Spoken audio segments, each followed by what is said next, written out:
Hello everyone, this is Brandon, and we're going to start with a new series today called Kominka Coffee. It's a little late tonight, so I've got green tea instead, so I can sleep a little easier. And I have our first special guest. He runs a YouTube channel called DIY Japan, and I will let him introduce himself right now. If you could tell a little bit about yourself and maybe a little bit of background about where you're from and how you came to live in Japan. That's a tough question. Well, my name is Danny and I'm from America, from the state of Georgia, from Atlanta. And I don't know how I originally came here to Japan, but probably like most people, I took a trip a long time ago, right after college, and it was just kind of just for fun. And I thought Japan was a place that I wanted to spend a little bit more time in the future. But I basically had a career in America for a long time before I kind of got burnt out with corporate America. And I started traveling the world. And I started out through, I guess, Mexico and Central America and worked my way through Europe. And ended up in Taiwan for a little bit, and then here I am. And it wasn't really my, I guess, plan to kind of stay in Japan. It was one of those things where I just wanted to spend a few years and then keep moving about. But by the time I think I came to Japan, I was kind of exhausted with living out of a suitcase and, you know, making friends and then leaving and making friends and leaving. So, Yeah. But yeah, you know how it goes. Eventually I met my wife and we got married. I have a daughter now. So our idea was that when our daughter was born, that we didn't want her to grow up. We live in Osaka, and we didn't want her to grow up in Osaka. If you ever been to Osaka, I guess, you know, I don't know. Yeah, I've been there a couple of times. It's an interesting city, and I don't want to say good things or bad things. It's just not for me. And so we decided, yeah, we want to buy a house in the countryside. And we thought, you know, we didn't want to move right away, I guess, because I think it's difficult to have a house in the countryside and a job. So it was one of those things where we decided, okay, well, let's buy something that needs to be renovated, and let's take our time. Let's make it into something that we really want. And yeah, that's kind of where we're at right now. This project has probably been about a year and a half now in the making. So even though the YouTube channel, probably people think, oh yeah, he's only been there a few months or whatever, but I've been at it for like a year and a half, and now it's at a state where it's actually livable. Maybe you're at that beginning stage. Yeah, kind of. Kind of, so yeah, like for me it was like camping. Like, yeah, I see your videos and you're like, you know, you have your tent, and I did the whole tent thing, and I was living out of a tent, and but now, yeah, I have a bathroom and running water, and you know, I have a bed. I just got the bed like 3 weeks ago, put into my room, and so I have a bed and pillows and Wow, congratulations. I know, I feel like I won the lottery or something, you know, because I was so used to sleeping on the floor. I felt like either I felt like homeless. I'm like, am I homeless? Even though I have a house? That's the way I felt when I put the tent in there. I was like, man, even though I'm in the house, it feels homeless, you know. Yeah, I just need a couple of needles, you know, thrown around, you know, on the floor, and it's Skid Row, I think. But yeah, so that's kind of where we're at right now, and I enjoy DIY. I don't know about you, but for me, I like the challenge, and it could have been any country, you know. People say, why Japan? It could have been any country, you know. Yeah. So. Yeah, I could have done the same thing in China when I was there. It's just that it's quite a different animal in China. You know, you can't just go out and find an abandoned house in the country, and it's not often you're going to see something like that. If you do, it's typically beyond repair, and it's not a nice looking old house. It's usually just something that's made out of like cement blocks and plaster or something like that. But it's a little different. But yeah, I'm with you on that. I've actually told some of my Japanese friends and some other people, when they say, why don't you just buy a house that's already repaired? Why do you want to buy this old house that needs all this repair? And I said, well, I don't think it's just me. I think a lot of Americans have like the DIY kind of in their blood. A lot of guys like to do the DIY stuff. So yeah, I'm with you on that. I also like to do that.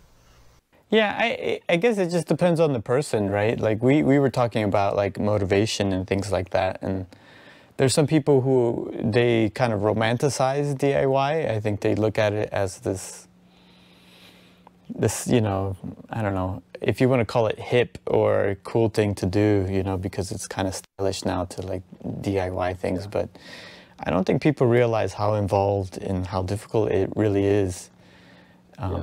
Especially because we talked about how like when you're doing it by yourself, right?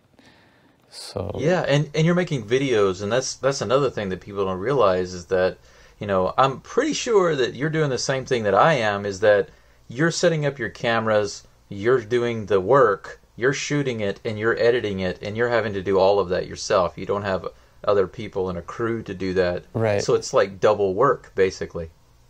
Yeah, I think you start to kind of learn techniques to make it quicker or easier, I think. And I've kind of streamlined that process where I have like monitors and things like that where I can see. But, like I used to like put there the camera and then I would walk back and then record it and then, okay, am I in the frame? Because, sometimes my head's cut off and things like that. And so yeah, it was kind of comical at first, but then I thought, this needs to, if I'm going to really stick to this, because at first I thought, the YouTube thing, it's a lot of work. Yeah.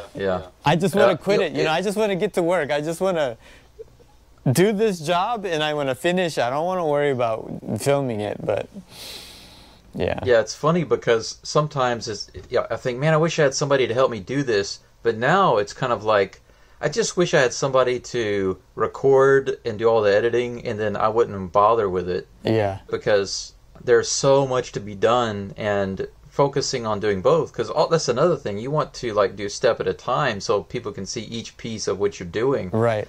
But sometimes you just get so busy in doing something, and then you miss a lot of recording, and then you're like, man.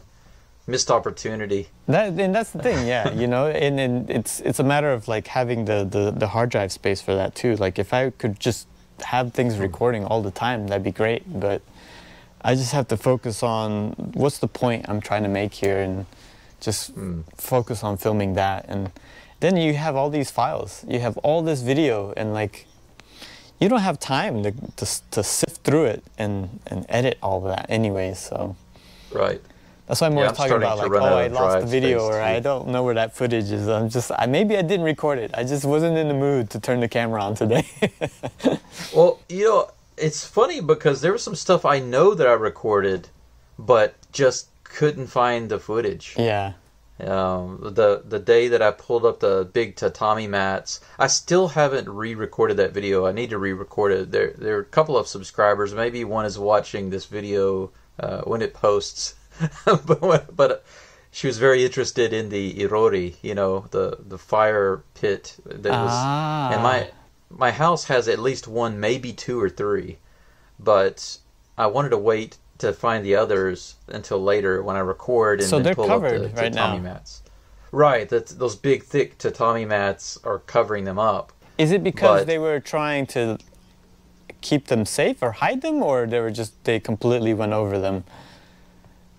Well, I think a long time ago when they first had the house built with those irori, I think that the irori was easy to access. I think it might have even been open with the tatami around it. But the tatami that's there now obviously is not the original. It's been replaced. But the way it was laid down, it was completely covering it up, and the roof, even though the roof is a thatched roof, which lets the smoke go through or whatever. Right, right. Now it has the metal roof on top of that. So at one point they stopped using the irori and completely just covered it up. So it takes a little effort to get that tatami off now. You have to actually take up two big pieces just to get to it. It's very impractical, so I don't think they were using it. I'll give you a piece of advice. Tatami is probably one of the messiest, worst things to like get rid of.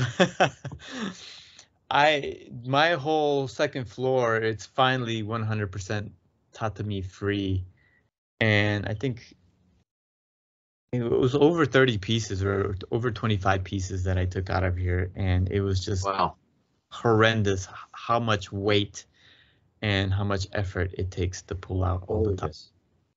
I can imagine, because just moving a couple of them was crazy. Yeah, I was cutting them in half because as one person, you can't actually lift it, and so I was cutting them into pieces and then bringing them to the local recycling center, and it was exhausting. So good luck with that. I did get one piece of advice from somebody. They said that I could put them out in the yard, and the grass and everything would grow through them and on them.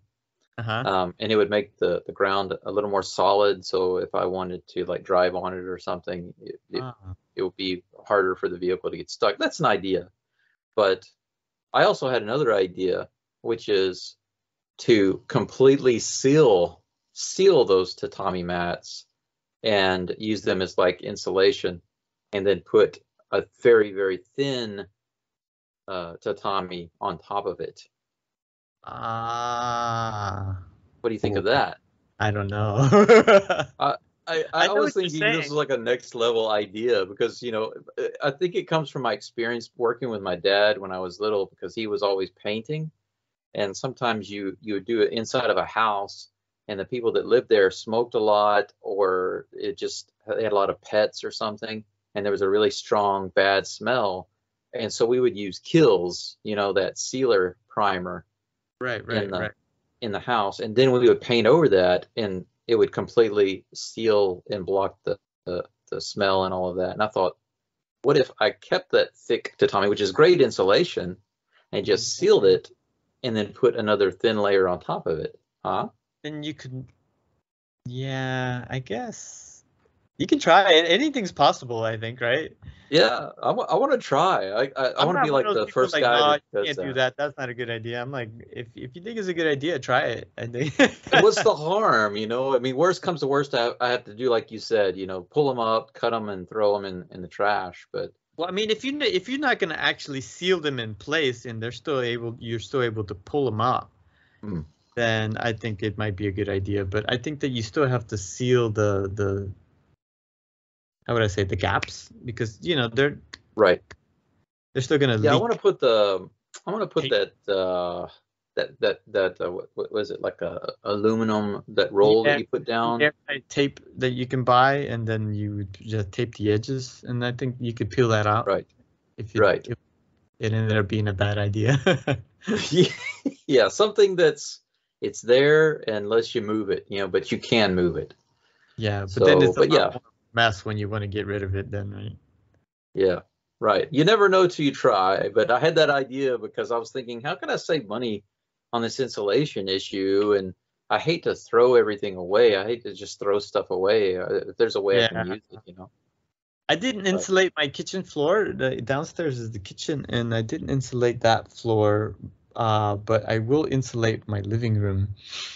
And that's going to be, a process, I think, because you have to buy that foam and then the brackets to put it in and then slide it in. But as of now, I think the floor down there, it's all, I put like moisture sheeting underneath as well.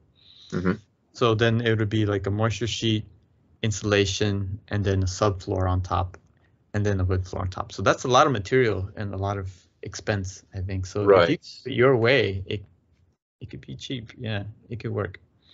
Yeah, I'm really hoping that it works out, because I mean, right now I definitely can't I mean, winter's coming, so I need to have something, and buying more material is not really something I can do.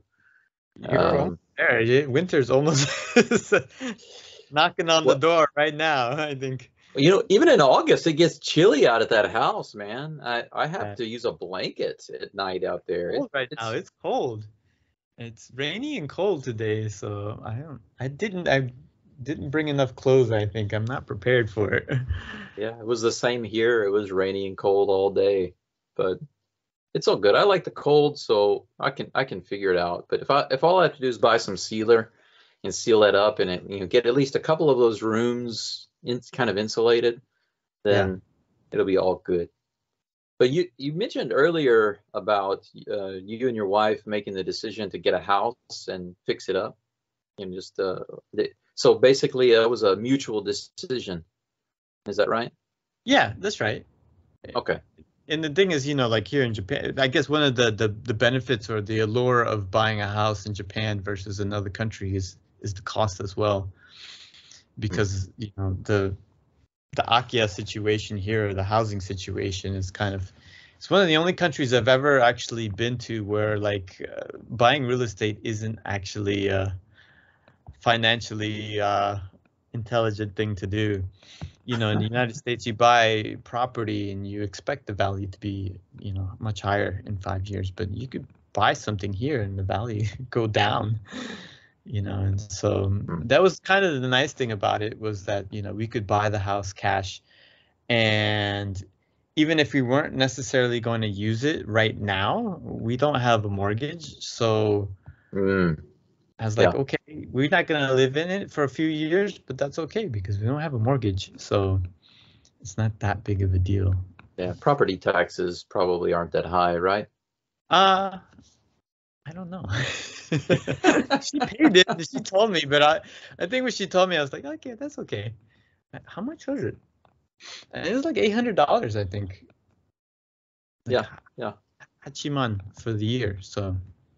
Yeah, they let you pay it out too. So I think it's like 4 payments you can make, or three or four payments. So you don't have to pay it all at once. Right. That's yeah. I was a little surprised to get a couple of bills. It seems like in Japan you always get like a bill or a fee or a tax or something just randomly in the mail. Right. Oh, guess I got to pay that. Yeah.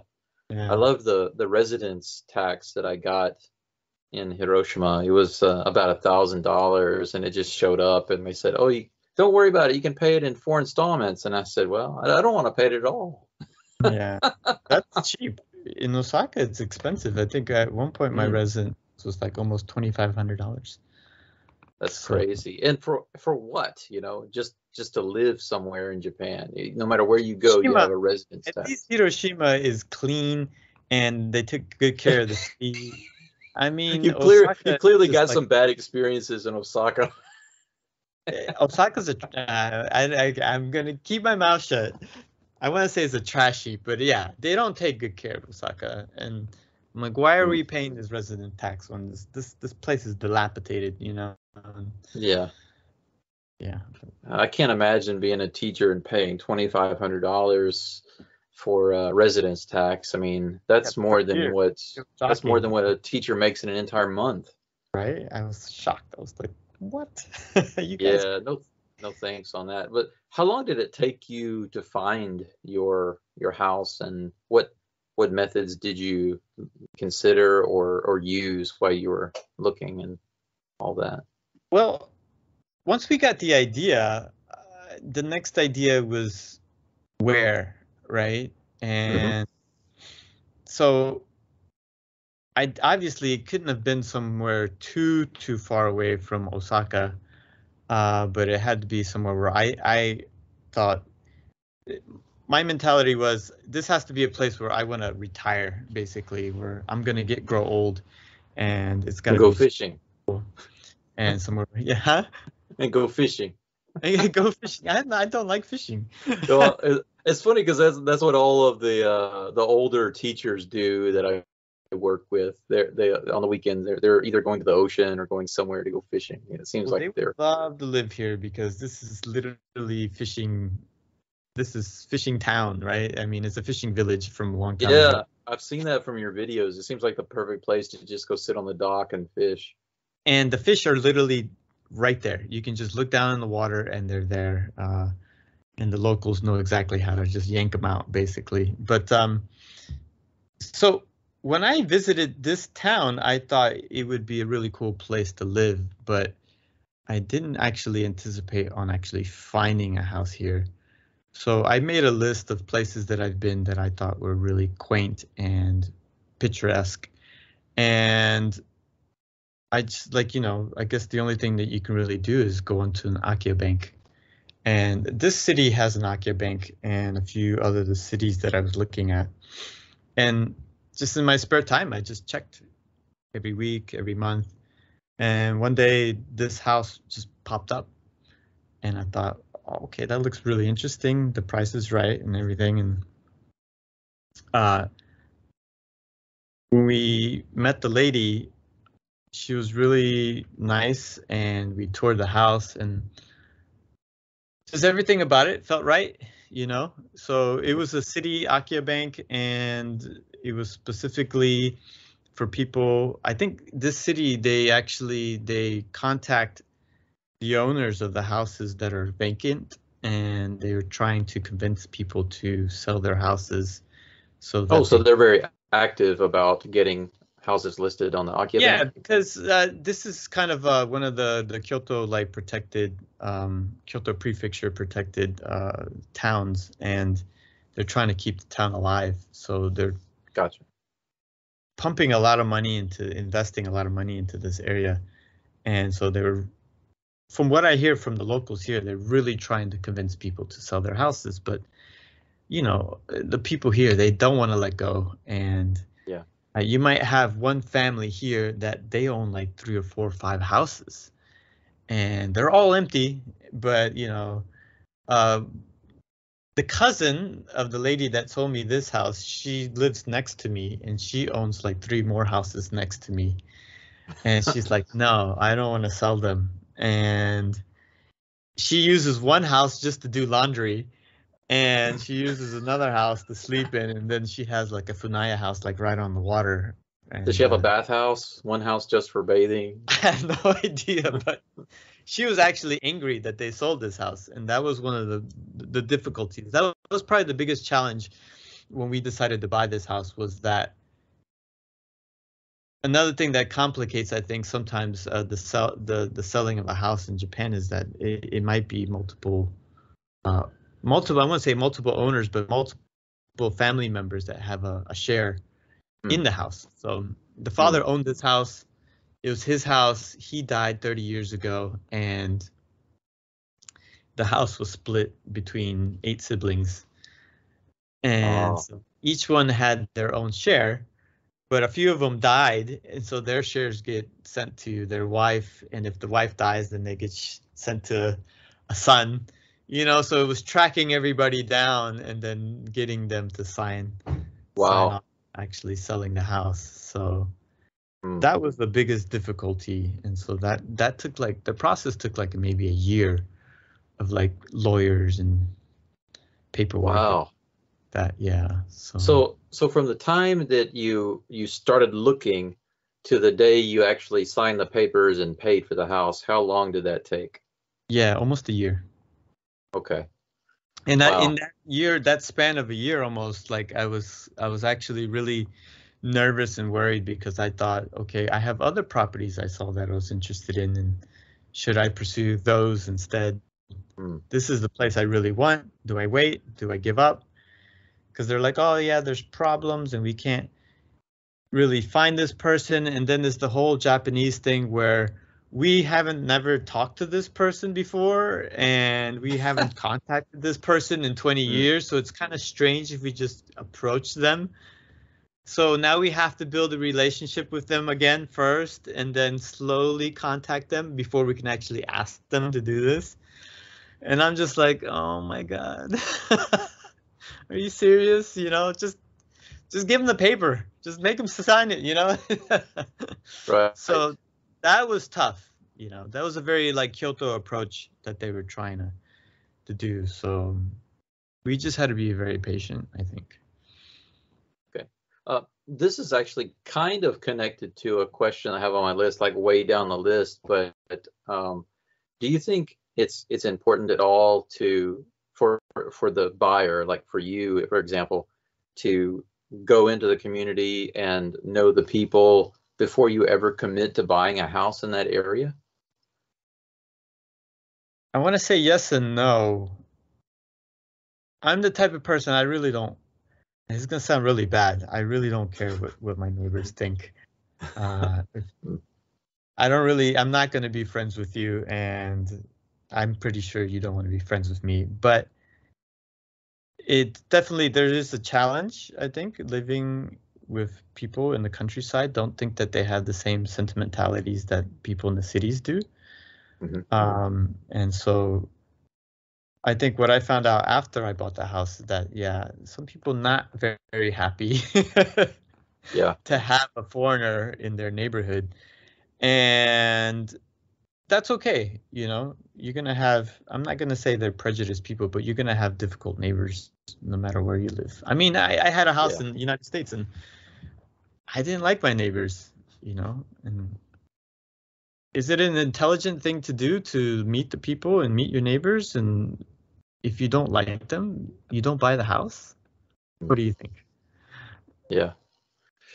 Well, when I think back to the house that I had when I was in my hometown, and the house next to me on the left side was always changing. It was a rental, and they would have people there for a few months, and then they would move out. Some other people would move in, and they would move out. It was always hit or miss. But the people on my right, they'd been there a long time, and the people across the street. But neither one of those neighbors were nice. They were always very, very rude. And the ones across the street were always looking for a reason to call somebody and complain. Right. So, you know, if your grass is a little too tall, they call the city. Exactly. Yeah. If they hear your dog barking, even if you're not at home, you're abusing your dog, you know, so they would call animal services. I had animal services. I used to have a husky that was like half husky, half wolf. And that was the strangest dog I've ever had in my life. But, you know, those dogs, they make sounds that aren't like regular dogs. They don't bark. They like squeal and howl, you know. And so whenever I'd take my dog out to, you know, get in the car to go on a trip or something or go somewhere, she would always make these strange sounds when we would go to get in the car. She didn't like riding in the car. And one day came home and there was a pet services van, and they said that they were there because someone called saying that I was abusing my dog. I was like, what? And it was always the same people across the street. So it's like, man, don't people have better things to do? No, so they don't. So even there, I mean, there was no language gap there. It was just a matter of people not being nice.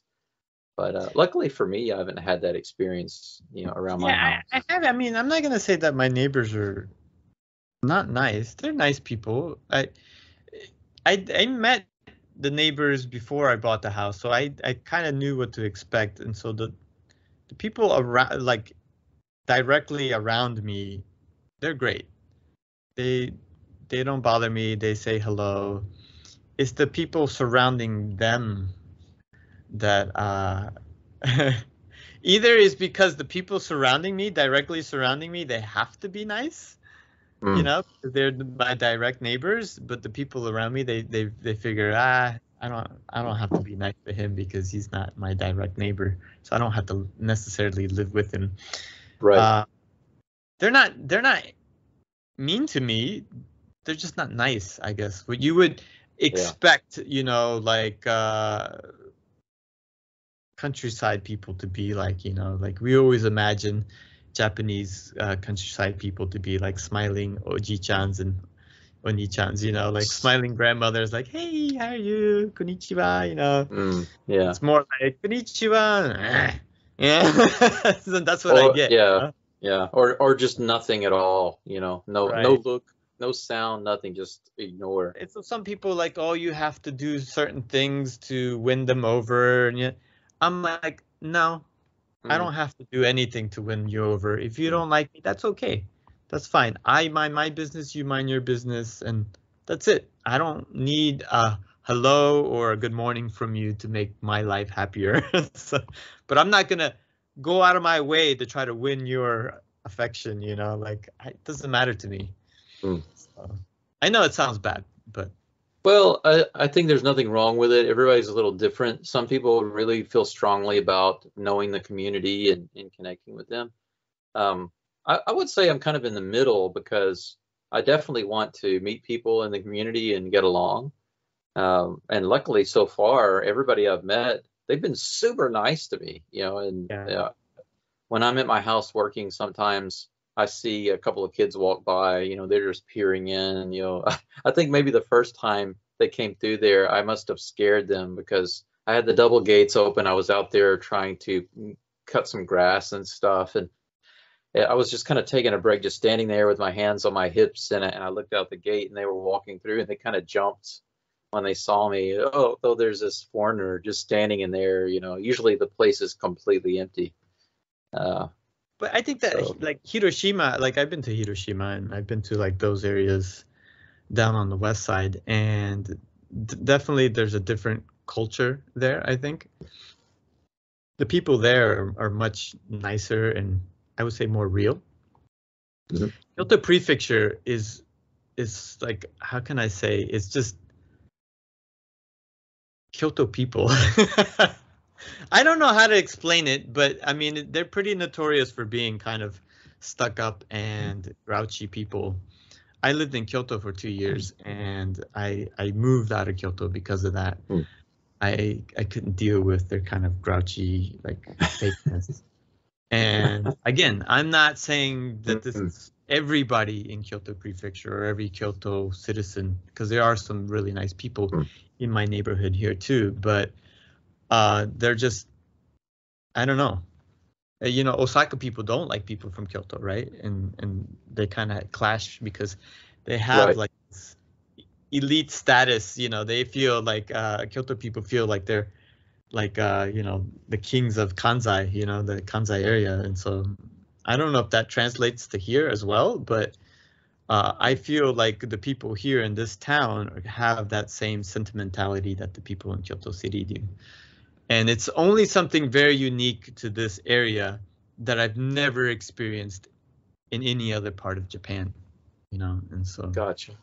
Yeah, I haven't spent enough time there. I mean, I've been to Kyoto a couple of times and Osaka, a couple of times, and of course they were just for traveling, so it was nice. Right. But the only thing I've really heard and experienced myself is that when I lived in Tokyo, I lived there for a while, and there are a lot of different types of people in Tokyo, but the people there are cold, but in a different kind of way. It's just like, they've got blinders on. They don't want to bother anyone, and they don't talk to anyone openly, and they think that you're probably not going to talk to them. So even when you are talking directly to someone, it takes them a moment to realize, oh, you're talking to me? Yeah. And so when I came to Hiroshima, you're right, it's completely different. And sometimes when I'm out in the city, even the old men sometimes will just start talking to me. I could be standing at a street corner and suddenly someone will say, "Where are you from?" in English. Yeah. And that never happens in Tokyo unless it's late at night in Shibuya. And they're drunk. Yes, and they're young. They're young kids. They're having a good time, and they'll just come over and start talking to you or whatever. But yeah, that's completely different. Here, the people definitely, I would say, are much more open and kind. And I mean, the stories that I could tell, just the short time that I've been involved out in Toyosaka in North Higashi Hiroshima, the people there at the cafe and at the fair that I went to, and the people who have the local businesses, man, I've never been treated so nicely in my whole life by such a large percentage of the community.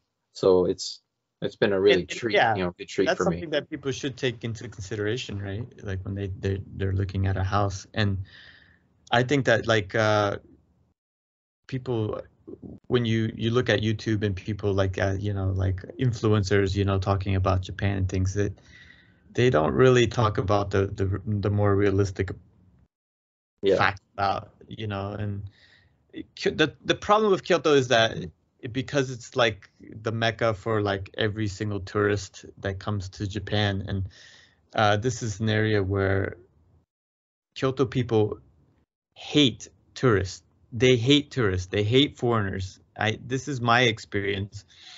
And even now, like with talk about like Japan opening up, a lot of people from Kyoto are like, we don't want the tourists back. We don't want the foreigners back. Mm. And it's kind of silly, because that's their economy, and that's what right now Kyoto's broke. They're saying Kyoto broke and they're bankrupt, and yet they're still screaming, we don't want the tourists back and we don't want all these people coming back. And I get it, because when I lived in Kyoto, it was maddening how many people were going there, right? Right. So I think maybe they're just jaded, I think. So I don't know. Yeah, and now I'm too, living in too their much backyard, right? Yeah. Yeah, I've heard a lot about the financial problems in Kyoto and the possible bankruptcy and all of that kind of stuff. And it's crazy that they would not want at least a portion of that to come back, to support the economy. But I know that they prefer it just be Japanese people coming, right? That's kind of what they want that. And it's going to take many years for that to happen because the economy is just not on that level, not anywhere. But Hiroshima would definitely love to have a lot more tourists. But sadly, and I'm not saying this to be negative. Maybe it's a good thing. I don't know. But there's not an awful lot for tourists to do and see in Hiroshima. Yeah. I mean, you can literally come here and you can see all the main stuff in a weekend if you want to. Yeah, I did that. I was like, okay, that's great. I'm out. Yeah, I mean, there are some other things you could do that are special, but they're harder to do. Like if you wanted to go see a baseball game, that's hard to do. It's not easy to get tickets. But as far as like sightseeing and historical places, well, there are only a few, and once you hit those, that's pretty much it. You can see all that in a few days, and it's not like Tokyo. Tokyo, I mean, I lived there for a while, and I still haven't seen everything. Yeah, there's a lot to explore, right? Yeah, it's crazy the amount of stuff. Osaka's not like that, but the good thing about Osaka is it's good for food. So you could spend years and years and years exploring all the restaurants and never. I still to this day, like, we're constantly finding new restaurants and new places to eat. So I mean, that's the nice thing about Osaka, I think. I don't have anything to say about Kyoto. Well, I want to get back over there so I can go to Uji. I want to try the matcha pizza that I heard about. I love matcha. I'm out. Yeah, I love matcha. So I'm like, oh, there's a matcha pizza. Next time I go, I'm gonna have to try that.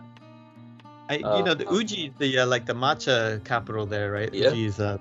Oh yeah. And I went there like on a matcha pilgrimage, and I basically ate matcha gyoza, matcha udon. I had matcha ramen. I had like matcha parfait. By the end of the day, I had so much matcha, like I had the worst stomach ache. Were you able to sleep that night? I'm like, matcha, I'm done. I haven't had anything matcha after that. That was years ago. Oh man, that's a terrible. That's a terrible story. I can't listen to that. Well, I'm not being graphic now. It gets more graphic than that. But. Yeah, matcha is my life's blood, so I have to be careful. I'll remember that story. I won't go overboard. Yeah. Two items max, I think, is 2 per day.